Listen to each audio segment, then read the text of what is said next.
Well, well, well. It's been a minute, but we're back with a little teaser, a little preview, a little teaser for you all. Welcome back to the Good Music Show. I'm your host, Danny, and with me, as always, my trusty co-host, Julius. So as I had a client yesterday call me JJ. It was really funny. Oh yeah, like I was introduced to him as JJ. He was like, "Hey JJ, we really like the work we're seeing." Oh, like was it like your logo on an email or something? Is just the J? No, like the Connect guy. He likes calling me JJ, so now he's trying to like have everyone call me that. And okay, I never realized until now what a weird nickname that is. It doesn't sound right. No, it doesn't suit you really, because I mean you can't just can't help but think of JJ Abrams. It's like, are you ashamed of my name? Yeah. Like, I would use JJ if I didn't like Julius, but Julius is like such a fun nickname. Like, It's a great name, yeah. Yeah, I think so. What the fuck are we doing? So we're here. We're just this is not a real episode. This is kind of like one of our classic bonus episodes in that style. But we're just getting back into the groove. We took some time off. We had a couple trips, a little vacation time for both of us. Dealing with personal stuff and work stuff.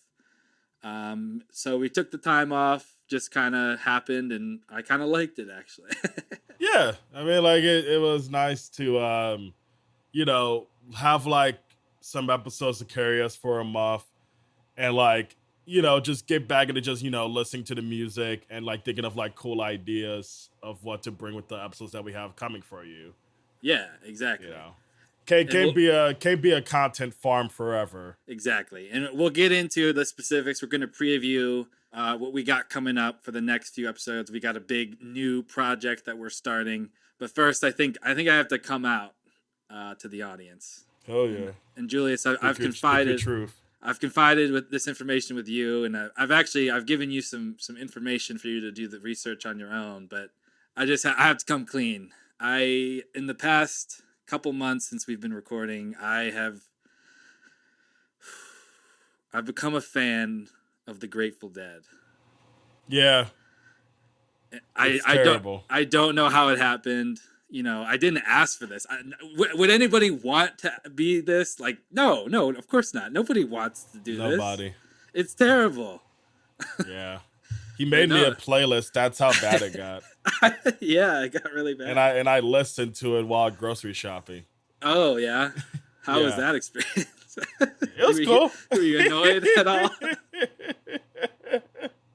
Well, that was funny. Is like I don't really listen to jam music that much. Where like music where they're just like the whole thing is just some jamming, which some people are like, well, isn't that jazz? And I'm like, maybe, I don't know. I don't make the categories, but whatever it is, it was very unique for me. And I don't know, I thought it was cool. Some nice little melodies.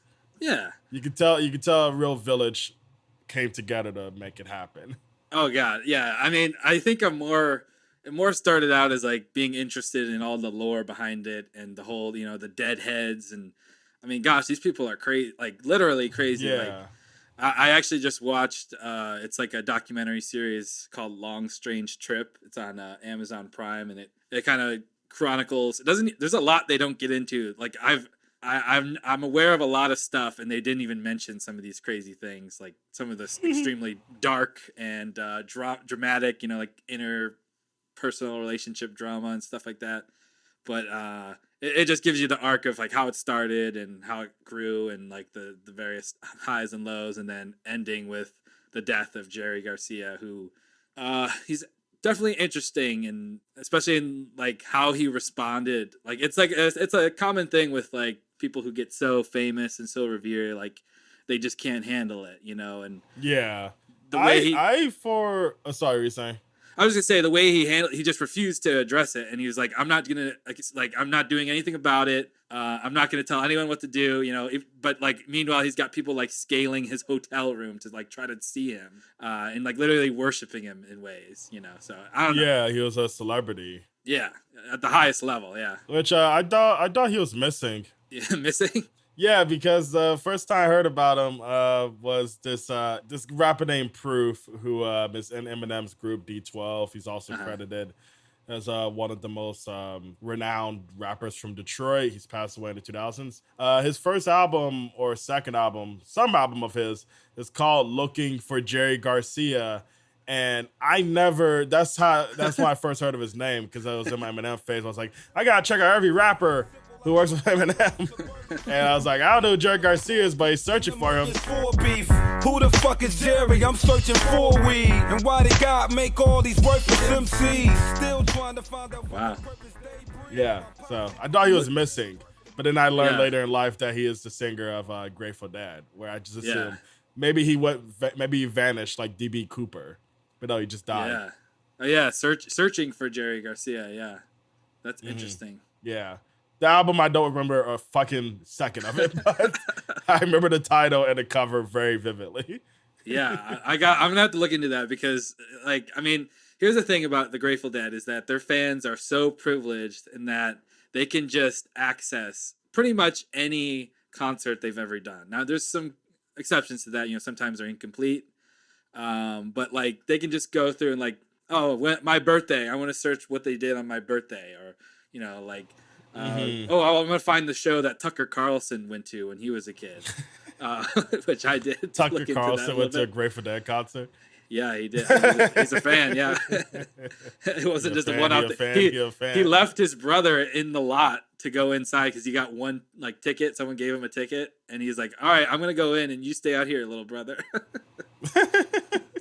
As long as I thought he was like a child. He's like was he like a teenager in this story, or? Yeah, I think he was like too young to drive, but he still drove his parents' car to go to the show with his younger brother, who was probably like 10 years old or something like that. I don't know. He tells it on Rogan, I think. So you can go look into that if you're curious. I will not, but that's crazy. No, yeah, I gotta say it's an interesting thing to look into, and I actually I did do some digging because I thought you would get a kick out of this. They played at SIU. Grateful Dead? Yeah, in '79, and it's kind of like a like there's a little bit of a story to it that was in one of the several books that came out about the Grateful Dead. Supposedly, according to the longtime roadie Steve Parrish, about 30 minutes before the show, they were warming up, and someone walked in at SIU Arena. Someone walked in with 4 Valium in his hand, and Jerry just like without missing a beat, he got up and just grabbed them and ate them like right there.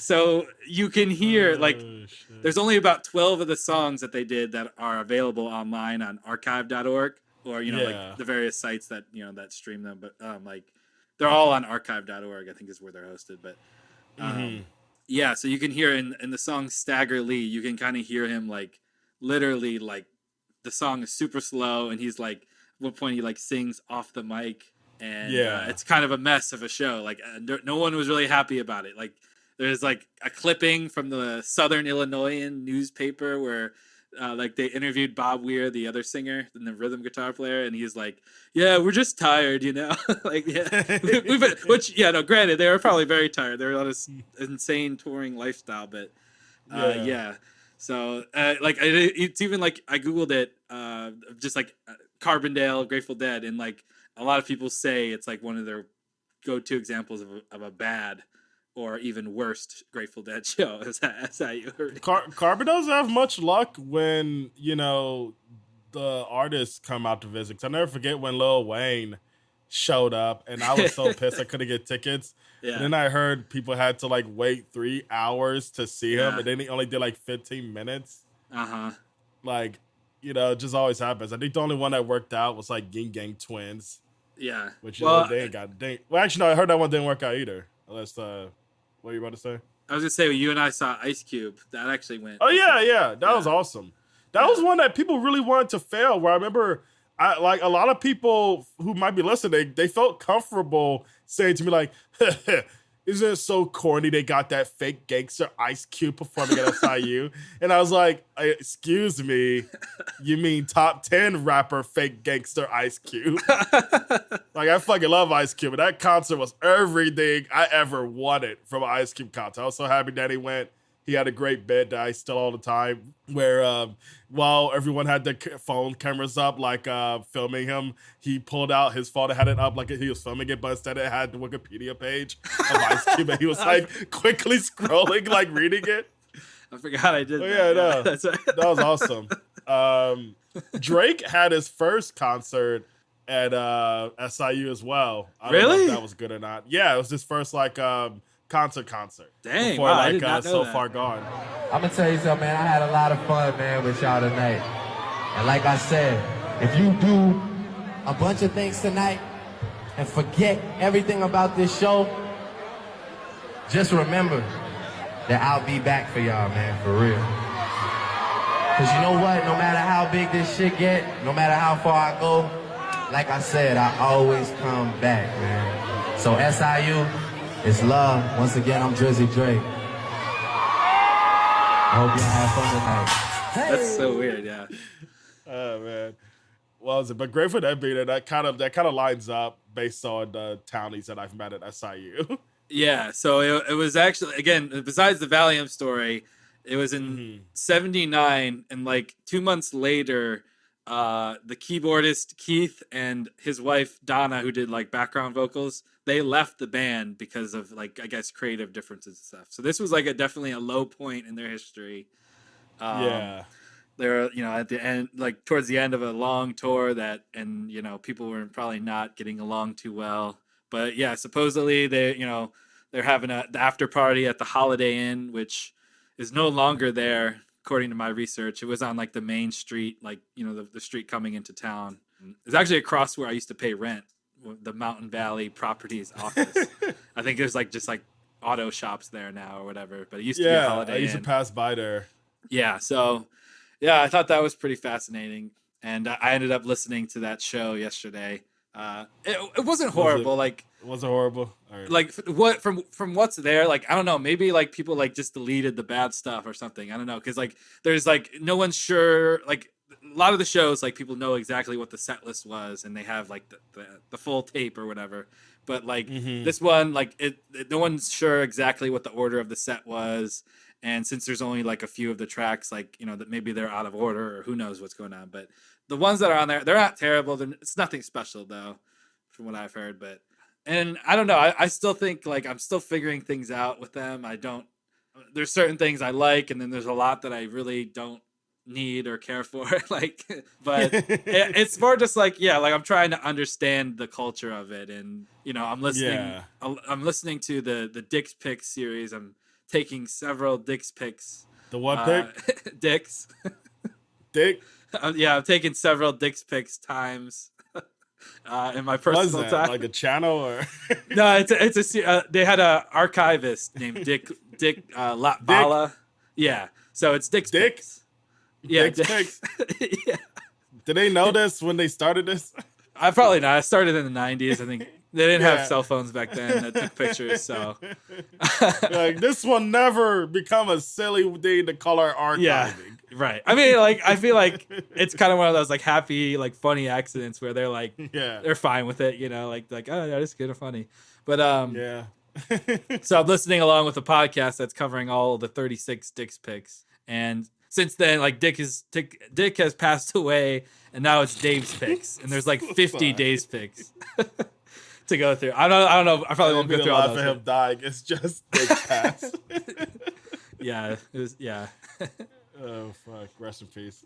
Yeah, but anyway, so I'm very much into it. It's been like it's kind of changed my perspective a little bit because it's nice to have something on where you don't have to pay attention to it, and like I definitely fell into like, especially, probably with this show and everything, but like I'm really trying to listen to a lot, but sometimes I kind of overdo it. So I'm like, this is kind of like a definitely good reset thing to do, like to just clear your head. And I gotta say, like, for all their faults, there's several faults I could point out that, like there's no real point. If a Grateful Dead fan is listening, they would hate me based on the fact that I made you a playlist that has covers in it. And covers and artists who aren't even like Grateful Dead on it. Yeah, I definitely. Yeah, so I put a Dead and Company song on there because I thought John Mayer sang it better than Jerry could have.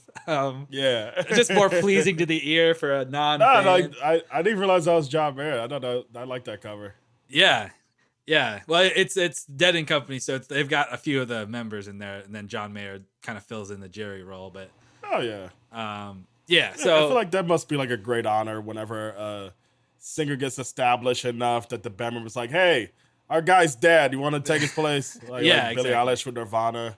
Yeah. Wait, Billie Eilish did that with Nirvana? Yeah, like I think she did a couple. I don't know if it was either shows or just live recordings, just like covering Nirvana stuff with Dave and Chris. Yeah. I might be wrong. Let me check to make sure. Because it's either her or Paul McCartney. Oh, Paul McCartney definitely did that.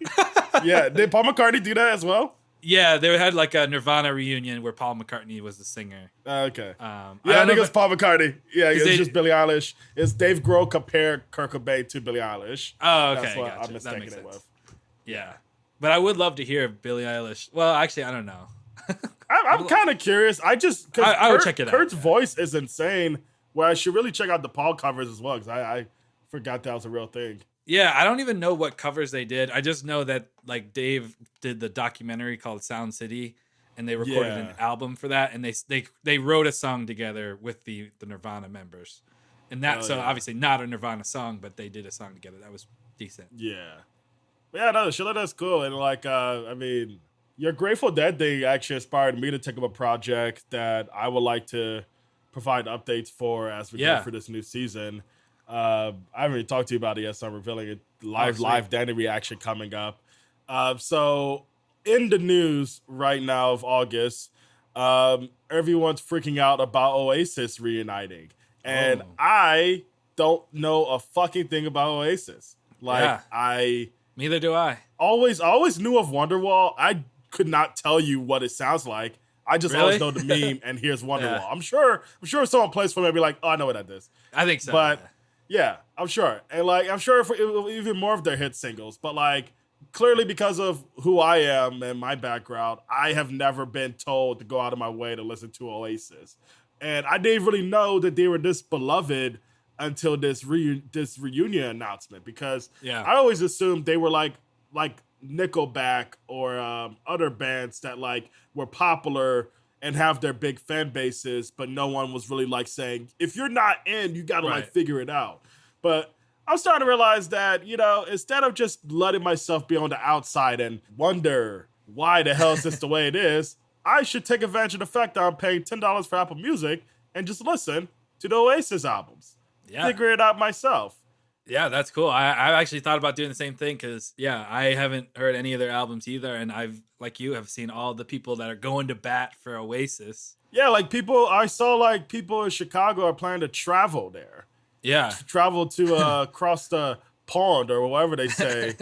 Pond. to see Oasis reunion or whatever. And there's also a crazy backstory that I'm excited to find out too, because suppose these two brothers hate each other. Yeah, which, I always love to see tension in bands. And hell, I even saw that like Will Ferrell once said in an SNL skit that they're the best British band since the Beatles.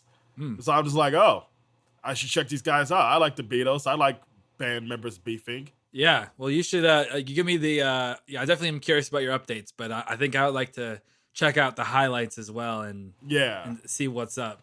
Yeah, no, let's figure out Oasis. Yeah, let's do it. But that's cool. I'm glad you have something like that, because I have thought about, like, even since we started doing this, I definitely wanted to. I didn't realize it was going to be Grateful Dead, but I thought it might be Bob Dylan or something that I was going to investigate. Yeah, I mean, there's a lot of artists that we both have to like check out, which I'm glad that this show does a lot of just making me want to like think more about music and like fixing those blind spots, because I am someone who just very much like, if I can find 10 artists that I like a lot, I would just listen to those 10 artists in rotation until I die, where I got a long life ahead of me, so I need to like fix those blind spots so I can have my opinions on them. It looks like they don't have too many albums too, so it shouldn't be too hard to it's only like 3 or 4. Only like 2 of them are bolted on Rate Your Music. So I'm like, okay. Oh, okay.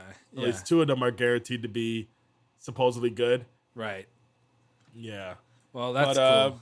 Oh yeah, Oasis, Gallagher. We'll see. I Yeah, Noel and Liam, I think Gallagher, and who knows, like, because apparently people are like almost already just predicting that it's gonna fall through because they're just gonna get into some argument again. So it'll be definitely interesting to see. You know, like our music is our sports in a way, so we're gonna be like the color commentators that are the neutral party in all this. I'm not rooting for anybody. I'm just here witnessing. I'm the witnesser. I want all the Oasis fans to be depressed and sad for them not actually doing it. Every country needs its Lauryn Hill, so I'm glad the UK has Oasis. Yeah, so what else you got? Anything else in the news? We got Brat Summers coming to a close. Yeah, I think the song of the summer is definitely... I Had Some Help by Post Malone and Morgan Wallen. You've come around on that? Yeah. It's so fire. Okay, maybe we need to talk about that in a second. The Post Malone album, because... That's a Post Malone album? Okay, never mind. I didn't know he dropped one. Yeah. When did he drop? Like last week? I think it was a couple weeks ago at this point. That's funny. He's fell off my radar so hard. No one I know. No one's talking about it except posted for about it. Country fans. Country fans are definitely talking about it. Because even when he dropped like that one with the Circle song, everyone's saying like, "Yo, check that out." Yeah, but yeah. What are you talking about? His like studio I cover? think it was the album before this one, the one with the song Circles, Run Away. That one. Yeah. I don't know. Okay, so you're talking about like a couple years ago. Yeah. Yeah. Probably his last one before this one. I had no idea he dropped already. That's crazy. Post Malone. Yeah.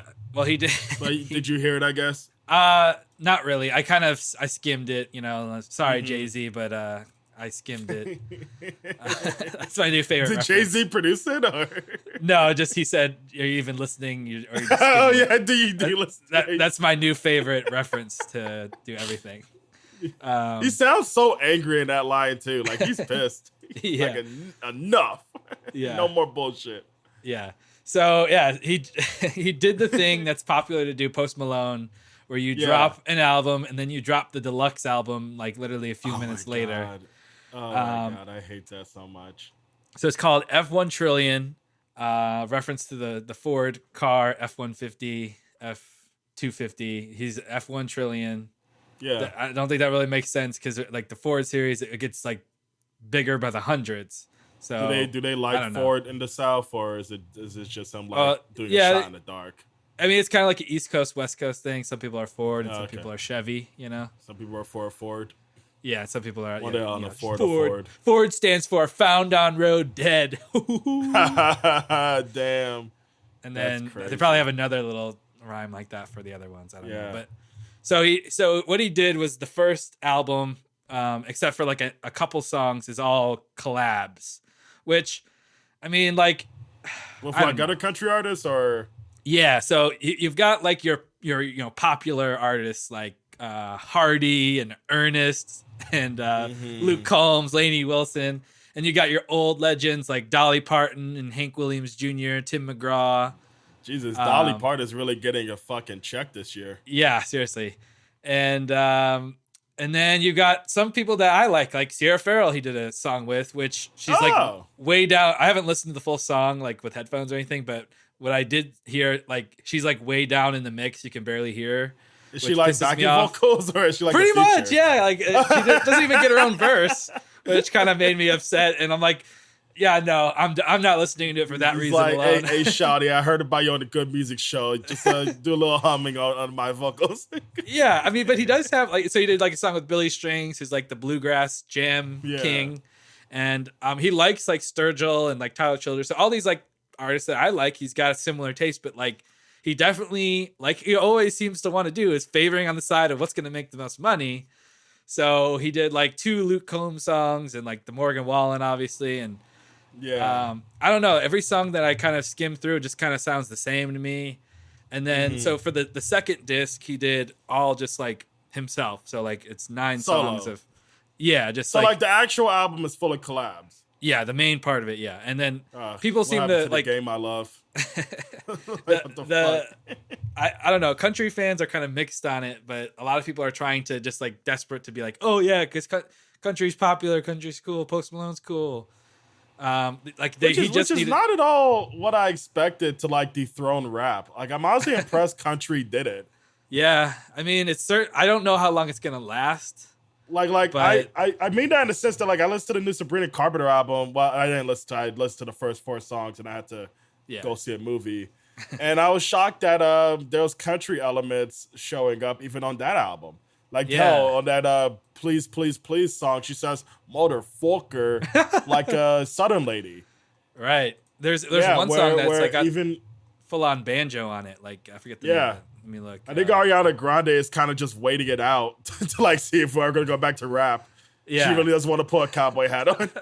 Slim Pickens is like a full on country song. Like, yeah. I love that that's the actual guy's name, Slim Pickens. Yeah. Yeah. Great name. Yeah. But yeah, I don't know. I'm it's not like I guess I'm just falling into more rock music that I'm listening to lately. Yeah. But because like it's almost like, all right, it's getting too crowded in here in the country world. I'm gonna take a step back and because I'm like, I don't want to have an opinion on a Post Malone country album. Like, cool, whatever, do whatever you want, you know. I've been very like I closed out this summer with some real like just unique ass music taste because I've been listening to a lot of Fiona Apple, like her last 2 albums. So I've been real emotional, real rocky. I have even like well, we can bring up when we're talking about episodes, but like I've been listening to a lot of that. I listened to the new JPEG Mafia album. It's really good. It's probably it's good. Like I don't even really care to rank it. Like, oh, is it his best or is it his worst? Like it's a good album that I wasn't expecting because when a rapper becomes very annoying and constantly crashes on social media, you expect their music to decline as well. But of course, JPEG Mafia is the exception, not the rule. So pretty good album. I bought tickets to see him in, I think it's October or November. I forget when, but I'm going to have fun with that. Cash Cobain. He dropped a new album the other day. It's pretty good, but it's very long. And it's all about sex. So if you don't like sex rap, How long? It's like an hour. It's like almost 20 songs, an hour long. Every song is about sex and how he's fat and he likes eating pussy. So if you like those 3 things, over really great production. So, but I listen to that a lot. So yeah, Cash Cobain, JPEG Mafia, Fiona Apple. That's why I close the summer out with. I didn't listen to Post Malone or How Do You Do. I asked how long because I caught up on a little of the. There's just 2 really examples of rappers that that are dominating, that are women rappers. Yeah. Specifically, Ice Spice and Glorilla. Albums. Yeah, I need to hear her new album. I still haven't heard her new album yet. Both. Ice Spice's is 23 minutes and Glorilla's is 32. So I was like, when I saw Ice Spice's was that long, I honestly skipped it for that reason. Because I was just like, you're not taking this seriously. Why should I? Well, okay. Because it's not like, I think what my beef is with it is that I don't mind a short album here. I love a short album. Yeah. But Ice Spice has been dropping EPs, tapes, singles, or whatever. Yeah. I think with her, she needs, if she really wants to be like, I mean, I'm just someone who's tired of the one verse chorus, call it a fucking day. And a lot of new rappers are doing that not because that's where the music is getting real creative or whatever. They're doing it because it's fucking easy. It's easy to do one verse and call it a day. And with Ice Spice, I feel like, and I may have a foot in my mouth regarding this because I only heard like the single of Travis Scott. It's just kind of like I'm kind of just done with it. I want like a fuller, like to me a 23-minute rap album that has like over 10 songs. That's what I'm expecting. Yeah. And that's what I got from her EP and her tapes. So that's why I'm like, with an album, I want you to show, I can be an artist with ideas that are fully fledged out and stuff, and not just doing the bare minimum so I can go on a tour that ends up getting canceled because I can't sell out. Mm-hmm. No, I definitely think you have a good point, and I think that strategy only can last for so long. Like you gotta either have to have like a big hit every album, or like this isn't gonna last. And like if you're not pushing yourself creatively, then it's gonna just fall apart. It's gonna fall apart. It's gonna get boring, you know. Yeah. That being said, for where she's at now, specifically I'm talking about Ice Spice, like I kind of viewed the album as just kind of like one long song. Yeah. And because they all kind of really flowed together. Like maybe this is just the jam and the 23-minute song jam band in me. But like I did like that aspect of it. Like maybe some artists are just meant to be. This is what I'm gonna get you a song that's gonna be played in the club, or like not that I'm going to the club very often. Yeah. I have gone recently once, and it was pretty interesting. But I think we should do an episode where we record in the middle of a club. I think I'm still, we should. I'm still like tired of the, I guess your Travis Scotts, your, Gunnas, your, I don't know. I could throw out a few other artists, but I don't want to get. I mean, that's kind of why rap has kind of fallen off in terms of mainstream appeal, is because a lot of the rappers that the industry is wasting money on for features are so samey. Like, I'm trying to even think about what, besides Kendrick, this year, there's no great verse that everyone's like, yo, you got to hear this fucking verse. There's no feature that was like, yo, he got this guy and he went fucking crazy. There's no MVP besides Kendrick. And my thing is, I keep saying besides Kendrick, because if Kendrick drops a fucking course, we're getting a goddamn verse to study and be wowed by or whatever. And I feel like since everyone's wasting their money on getting like Gunna or Travis Scott features or Drake AI features, it's getting a little more boring because these guys aren't doing anything new to make a feature justified beyond, oh, we got this rapper on it. And that goes the same for like Lil Baby and Ty Dolla $ign. Despite Ty Dolla $ign has a really good feature on the album also listened to by River Lene, where I will give him props on that. But everyone's into, like, it's this verse is like everyone loves it. Everyone loves it, and it's reminding us why this artist appearing on a song is different. Like Andre 3000 was that guy whenever he dropped a feature verse, And I feel like any of the rappers who are huge, who are constantly getting features, they're not doing anything to remind me of that. A Travis Scott feature does fucking nothing for me now. Yeah. Because he is just a very boring, one-dimensional rapper. He makes good albums still, good for him. Rest in peace, those people at Astroworld. But like, dog, you are not showcasing why the fuck people should still be rooting for you right now. You are boring. Where on that, like, his appearance on that Ice Spice song is also what made me just want to skip it, because I was just like, if this is what the budget's going to, why the fuck should I care about anything else? But I will try it out now, because the one long song that does sound interesting. And before I finish my point, I do want to also call out Drake. Specifically, there's this new Sexy Red song that came out like right after the beef ended of You My Everything. Have you heard that track? I haven't heard it, but I know what you're talking about. It's so good. It's a great Sexy Red song. She's singing on it. She sounds terrible. The beat is awesome. The rapping is sick. But Drake goes on it to use it as like a platform of like, hey guys, I'm going to be fine. It doesn't matter. I can still make music for women. And look, I'm rapping over the BBL Drizzy song. Isn't that crazy? And everyone's just like, look, Drake rapped over the BBL Drizzy. Isn't that cool?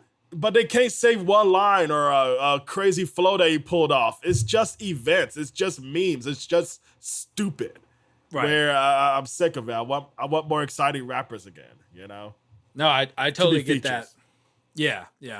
And I think I think it is now, like, I guess it's a be careful what you wish for thing, because I'm always like, the albums are too long. I want a short album, and now like it seems like that's almost like the trend for younger rappers, is to just do a short. Oh yeah, I mean that's why I was excited about the Cash Cobain tape, because it was an hour, and I was like, oh well, that's bold, and it doesn't even feel that long, which is why I'm happy about. Is that like he went ahead for his album, and it didn't fuck up the pacing at all of like his music, which is like cool to see. Where if you can make it short, fuck it, go for it, make it fire. But it's definitely like making me prioritize it a little less. Like, I don't know. Yeah, maybe it's just me. Yeah, I think again, it's like, just the roles people are deciding to take on. And I think like, I don't mean this as an insult, because I think I like this. I like when people are like, I'm just going to make really fun album that you could dance to, or you just like, it's like, you don't have to like, think about it. You don't have to rate the bars or whatever. Yeah. And that's how I feel about Ice Spice. Her music is fun. Like, yeah. I loved her last tape, and what, or I forget what the fuck the ad-lib was. Like, I don't know. Like. There's like, it's one word. Like. Dot, but, like. Like, I like that. I like that tape. Yeah. But like, where I think it even sucks that Ice Spice's fans, or more just the stands that love to talk about Ice Spice, they are even like, it's starting to backfire for her, of just in the sense of people being like, she keeps making poopy and fart lines. This is stupid. And I'm like, I don't know. I think it gets people's attention, Like, at this fucking point, like, I don't blame her. She's young and doesn't have anything to lose currently. Like, she's already had such a long career in a year.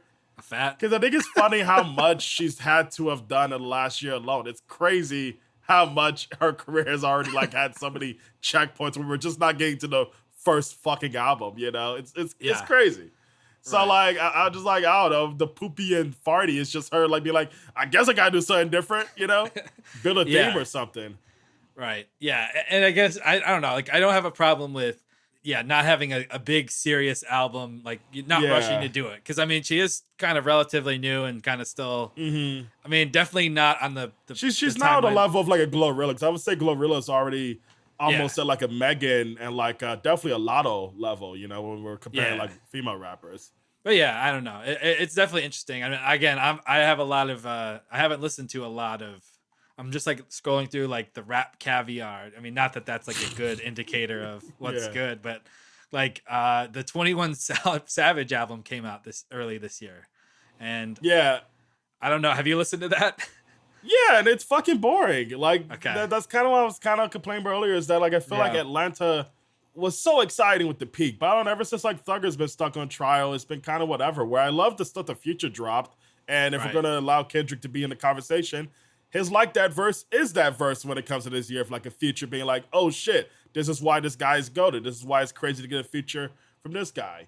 Yeah. And another good one I'll even say is like Freddie Gibbs on the Vultures 1 album, but unfortunately Vultures is a terrible album, and the song that Freddie Gibbs' verse is on is also terrible. You had to spend like 5 minutes listening to Kanye say big booty bitches fall out the sky before you even get to the Freddie Gibbs verse, where I already made the joke earlier, but I'm just like, what happened to the game I love? Like, this is so sad. Like, there's not much to get excited about in the mainstream because everyone who's currently running it is so boring. Nobody's challenging themselves. Right. Except for a few exceptions, of course. Like, I think Future is fine. Future's always going to be great, I guess. But I mean, and you say that I think there's a lot of comparisons you could draw to country, too, even though it is kind of dominating the popularity. But, like, I don't know. I think it's kind of all the same, where like the stuff that's popular, there's just a little something lacking. Now, there are exceptions. I think if you want to switch to pop, I think there's a lot of exceptions in pop. Pop is pretty exciting right now. I like pop right now. So it's you give and take, and everyone at the end of the day is just gonna like gravitate to the stuff they already like and care about, and I don't know. Yeah, it kind of sucks that Brat's summer ended with the most jingoistic speech in DNC history. Yeah. I mean, I'm just more mocking how Kamala adopted Brat in her campaign. Yeah. Which is just, I don't know, not to get into a weirder side tangent, it's just, Brat hasn't ever even been like, I think, a #1 album on the charts. There's no top 10 single before the Billie Eilish song that came out, where Brat is only really popular online to a very niche audience of less than 1 million, I would say. I'm willing to even bet money that's less than 1 million who actively listen to the album and are actively talking about it to such an extent. Like, someone probably be like, hey, Julius, look at her monthly listeners. I'm not talking about that. That could be juiced however it can. I've met so many people who juice it. So I'm talking about Brat. Like, if I called my cousin right now, any cousin, I got like 50 of them, they wouldn't know what the fuck I'm talking about, except for they keep calling Kamala that. I don't know why. Where Kamala is like, it's like if Trump decided he wanted to adopt Denzel Curry. Like, it just makes no fucking sense. This rapper's not, this Charlie XCX is not bringing any supporters to Kamala, and if she was, she's not bringing enough to it. Where I just think that's like a weird intersection of like music and politics recently. I think it's one of those things where it's like, yeah, like the people online are like, yeah, she's Brett. Like, and like half of the people saying that were joking and half the people weren't. Yeah, and when it was a joke, like, okay, yeah, sure. When it was a joke, it was cool. But now it's a part of it. Like they literally said Brat like 4 times at the DNC last week. It's kind of crazy that like it's I missed like that. multiple speeches brought it up, and like I don't think Kamala said it herself, but like plenty of speeches brought it up. Where I was just like, this is insane. Like Brat is not that popular album, and it's going to be insane to see a backlash come for an album that isn't really doing anything that needs a backlash. It's just existing.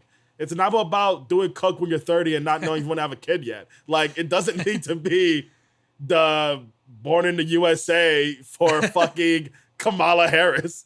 Right. You know? Yeah.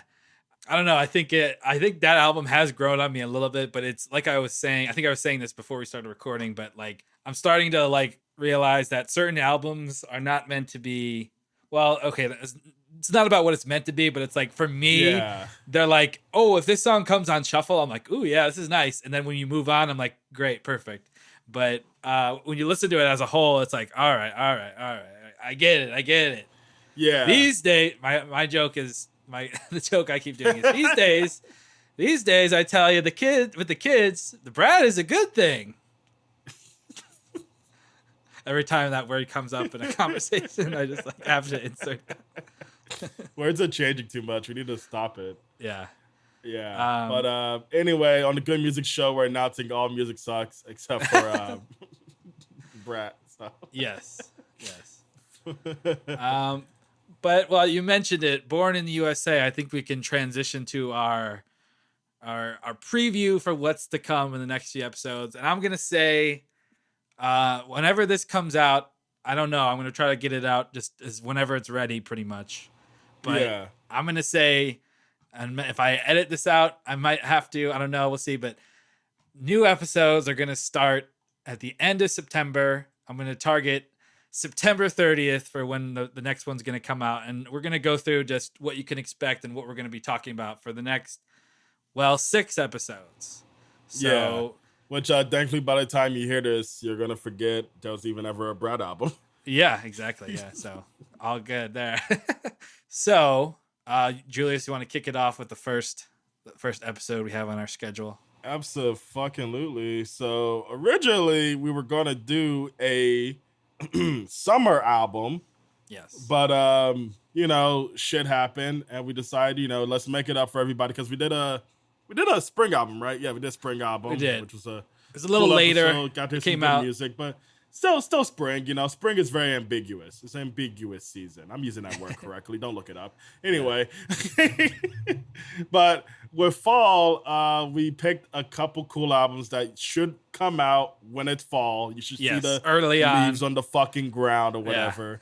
And Danny has an album that I already got to check out, and I think it's really a stunning record. Stardust by Willie Nelson, which we talked about briefly during our Track Ones episode. And the album I picked is De La Soul is Dead by De La Soul, which is a album I might have brought up briefly as well before, but I haven't went too in depth about it. And I'm excited to compare these two really good records and to hear what Danny thinks of De La Soul.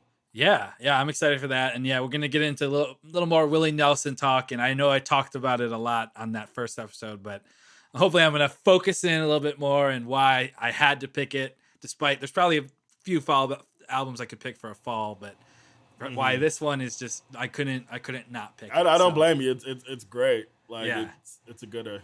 And De La Soul, I'm excited to check out. I've heard a little bit whenever they put their stuff on streaming, which is the past couple years, I think, right? Yeah, it was literally just last year. Before last year, none of their music was available on streaming because they had just one of the worst contracts ever in the industry. Yeah. But thankfully they all got figured out. And now anyone can listen to their albums. Yeah, so I'm excited to get into that. Some cool classic rap music. Yeah. And then, so next we got a playlist episode. We got 2 playlist episodes in this little run. First, we've got an idea that I kind of came up with because I'm is there a word for something that's before amateur, like less skilled than an amateur? I guess beginner, less right? skilled than amateur. Or beginner DJ, I'll say. Beginner, beginner. So I've been playing around with a little DJ stuff, and it's funny because beginner is a lot kinder than amateur. Yeah, right. It's such a beginner. So I thought we could do a playlist of just great samples that that could be used by a rap producer making beats, or like a EDM DJ that's trying to incorporate samples. But basically, we're going to be pitching samples of songs with awesome music behind it, and we kind of thought of this as a series where we focused on different instruments. So this first one is going to be specifically focused on the drums. So we're calling it Pitching Samples Drums Edition, and we both got I think we did about like 30 minutes of music, roughly, maybe a little longer, 30 to 40. It's all just Funky Drummer by James Brown looped for 30 minutes. Yeah. In case you haven't heard that one. just like for our listeners who love making music, is just purely for you to be inspired. Yes, you have our to gift. Sample all of these at some point. And if it becomes a hit, you owe us residuals. Yeah. Oh, I was gonna say just give it to us as a gift, but yeah, I like your idea. No, make us money. This is the music business, after all. We are A&Rs, whatever that fucking means. Yeah, asshole. Yeah. And no, I can't say that word. But yeah. All right, so yeah, that's that. We got a playlist episode. We got a playlist episode. I'm excited for that one because I love drums, I love samples, and I should real quick. I got a electronic drum set. Ooh, which is like how's that work exactly? I just got it yesterday. I bought it from my sister-in-law's boyfriend who was just trying to get rid of it. So I got that in yesterday. So I've been playing it with a little bit. I've like every time, like I started playing guitar when I was like 10 years old, and I got into the habit of going to Guitar Center for fun. And every single time I'd walk in there, I would gravitate towards those electronic drum sets because I just thought they were fun and I wasn't making too much noise. Like, and it's kind of like it doesn't make, it's not as loud as the actual drum set, of course, right? Yeah.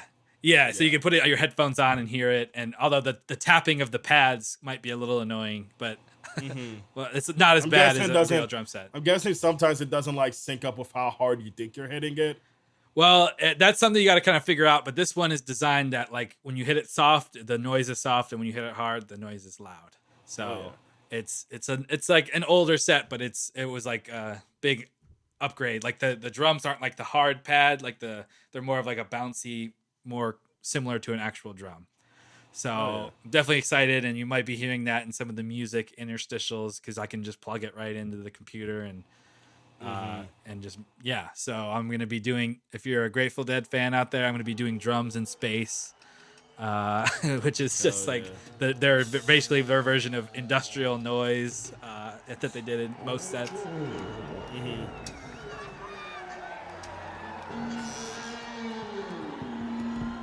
More nitrous.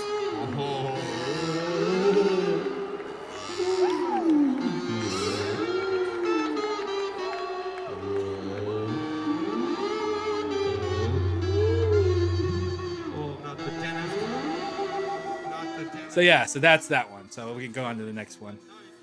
Oh yeah. Next we have another one where we're trading albums, and this one is Cosmic Gumbo albums, which is for our Tim Robinson heads out there. We love Tim Robinson here at the Good Music Show. We love everything that he's made. The Detroiters, I Think You Should Leave.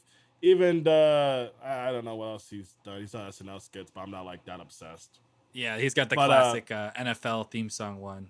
Yeah, the Sports Center one, or basketball. I fucking don't even know which sport it is. Oh, I think it is basketball. But that one's good.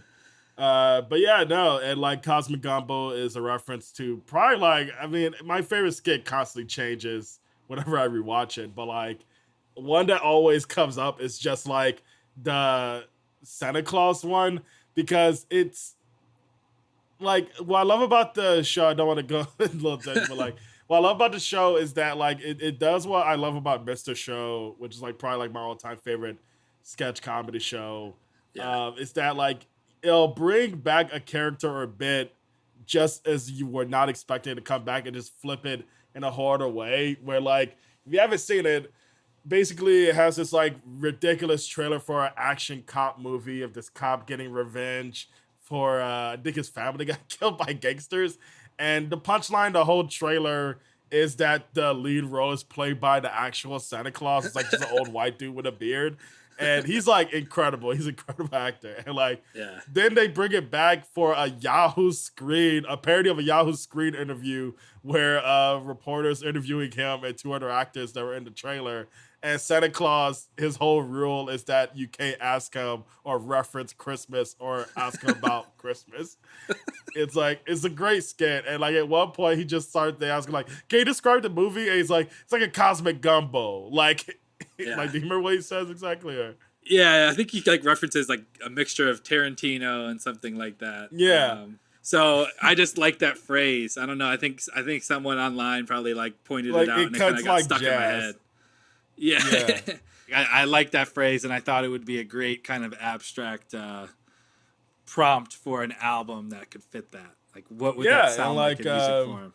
I'm excited about Danny's picks. I haven't heard this one. It's Leon Russell and the Shelter People by Leon Russell. Yes. Which I saw it's an expanded edition. It's already 14 songs. Like, is it just like 2 extra songs, or how long is the regular version? I think it's like 3 bonus songs. Gotcha. That's cool. Yeah, so the I last guess, 3... I need to forgive Ice Spice. This guy dropped an 11-track album in 1971. Yeah. Forgive me, poop mama. But and I picked You're Dead by Flying Lotus, which maybe just going a bit more literal route, because when I did Cosmic Gumbo, this album just comes to mind. But I'm excited to compare both. And we have another playlist one if you want to go into that, Danny. Yeah, so we got a music from movies playlist. So we both picked 5 songs that are essentially just, needle drops in movies, that mean something to us in some way. We went with we didn't do any original songs. It was just strictly like songs that were used in movies, which I'm excited about. I'm excited to hear our friend Danny Vincent's take on that. I feel like he's gonna be mad that we didn't use original songs. Well, what? We might have to do an original song version someday. No, let's never do that. whichever way he lands, let's do the opposite of it. If he decides he likes what we're doing, let's just do original songs. Yeah. But yeah. But this is what I was excited about. I had like almost 30 songs before I was able to figure out 5 songs. Yeah. I definitely had to really cut some down too. I think it's just, for me, my approach for it, we'll get into it in the episode, but I think I just wanted to do songs that were a big part of my life that stayed in my head strictly because of that movie. And I'm sure you probably have a different approach or something, maybe similar. No, I have a similar. This is all music that I found through the movies that I saw, and that when I listen to them, I mostly revisit them because I want to get that feeling of that film again, Yeah. Where it's all a lot of Scorsese songs were on my original list. I had to settle for one. I'll let the surprise be for you to figure out which Scorsese song it is. We might have to because maybe it's obvious, but I don't know how we should do it. Because I don't know which movies your picks are from. I was afraid we would just talk about it. We'll just talk about it, of course. But yeah. If you want, I can say the scenes as well, for research. Yeah, maybe we should do that, just so we're both on the same page of how it. Yeah, of how it was used and stuff. That'd be cool. So we'll prepare in that way. In addition to listening to the songs, we'll watch the clips from the movies. For those listeners out there, that was a sneak preview of behind our conceptualization. Ooh, yeah, that's a little behind the scenes. Hear us figure out the episode. We'll throw that in for free. Yeah. And then. Next, we've got our big kind of project that we're excited to introduce, a new format, if you will. Not that we're getting rid of the old format, obviously, because we just told you 4 episodes of the regular format. But we're rebooting the show. Cut his crap. Yeah. We wanted to level up a little bit and kind of dive deeper into, the artists that we're interested in. So my way of kind of easily doing that, kind of an upgrade to the format, is doing a 3-album run. And essentially, it's just people always talk about what's the greatest 3-album run of all time. And I don't think we even need to view it that way. I think it's just 3 interesting albums that were released in succession. And how that, or like even just you could build a narrative around those 3 albums. Yeah, exactly. Yeah. Wait, did you do any that were like not in order? A couple. Actually, Okay. I think just one. But like, I just want to bring up just in case like we do more of these in the future. Yeah, because that's why it's not like a straightforward sequence, Yeah, I like that too, because I was trying to think of it in order, but then it kind of gets to a point where like, well, no, this doesn't work, and then you want to just like give up on that artist. But I think as we go on, we can do like 3 albums like out of order.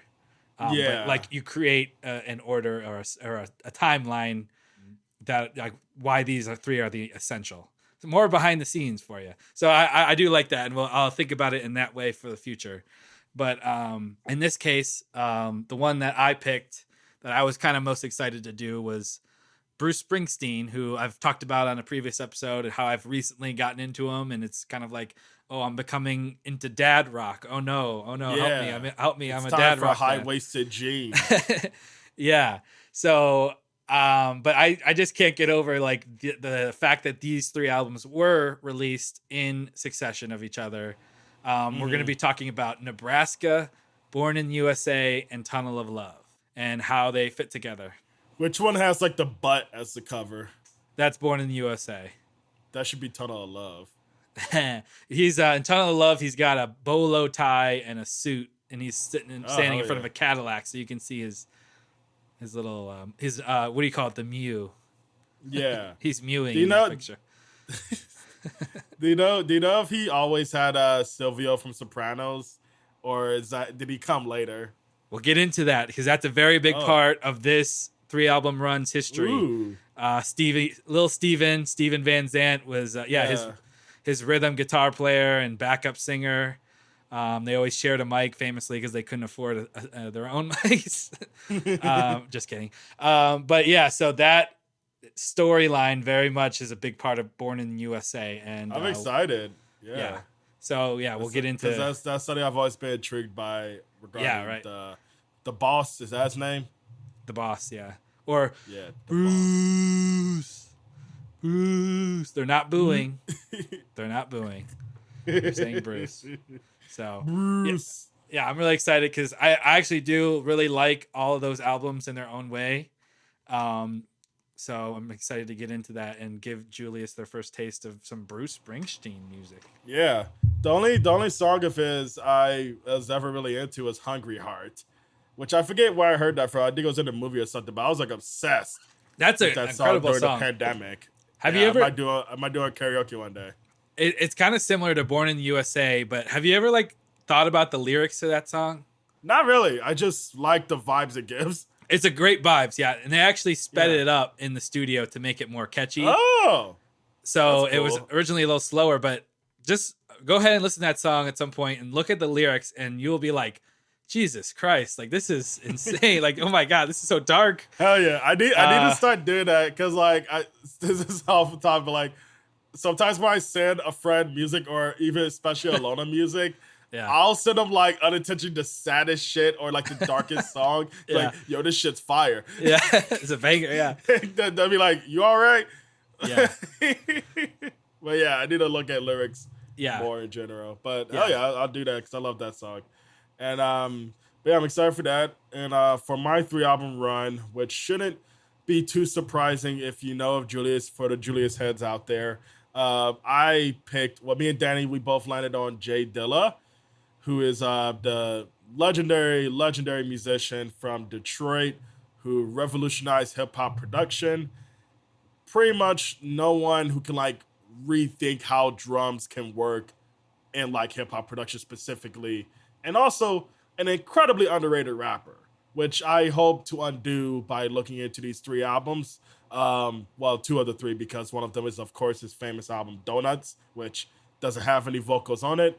Welcome to Detroit and The Shining are 2 albums of his that I find to be very underrated, and that I think even excel beyond what Donuts does as a rap album by being able to showcase how in sync him as a rapper is with his production.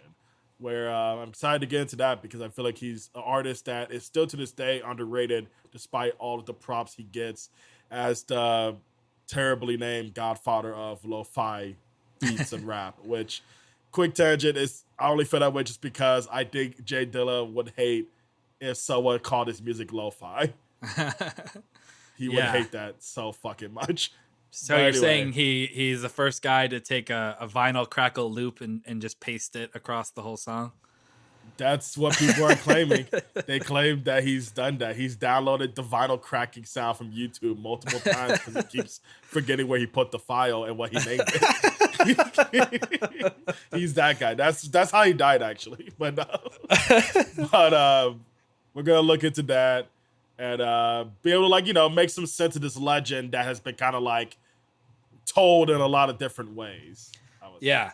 No, I'm really excited for this donut sandwich, if you will, because donuts is the middle option. Oh, yeah. So I haven't really listened. I don't think I've listened to Jay Dilla at all. If you heard Voodoo, that riff, really? Voodoo by D'Angelo, like he doesn't have any official credits, but that whole album is basically them being like, what if we made a soul R&B album that just sounds like a Jay Dilla beat, where all of the key signatures and all that stuff, that's basically like what Jay Dilla was like doing in the late 90s, which is just another reason why I love that album. If you ever heard Voodoo, hear it. It's like perfect. It's the best thing ever. Voodoo's great, so that's like the perfect way to get me excited. Oh, yeah. It's a great entry point of like getting used to Dilla's sound, I would say. But yeah.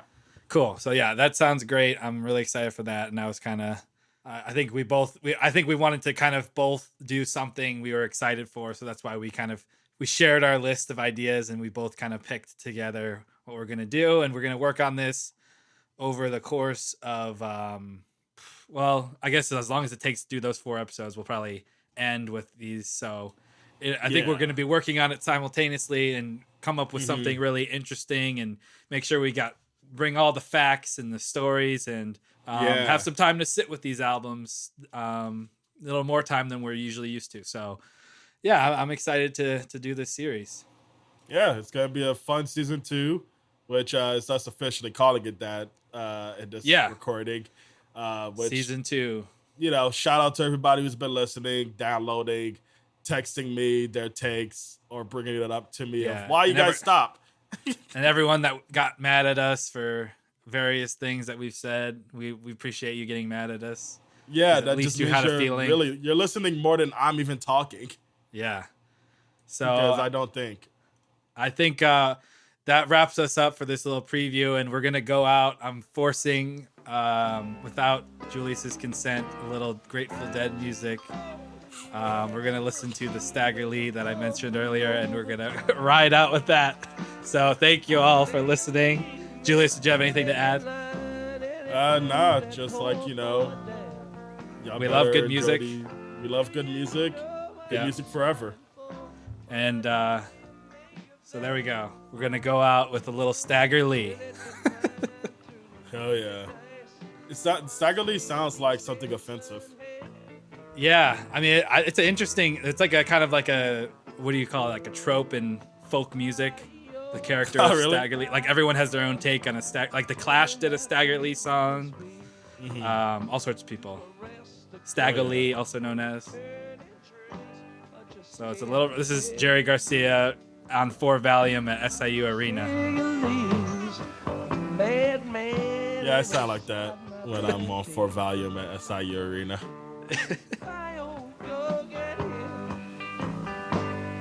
Give the job to me.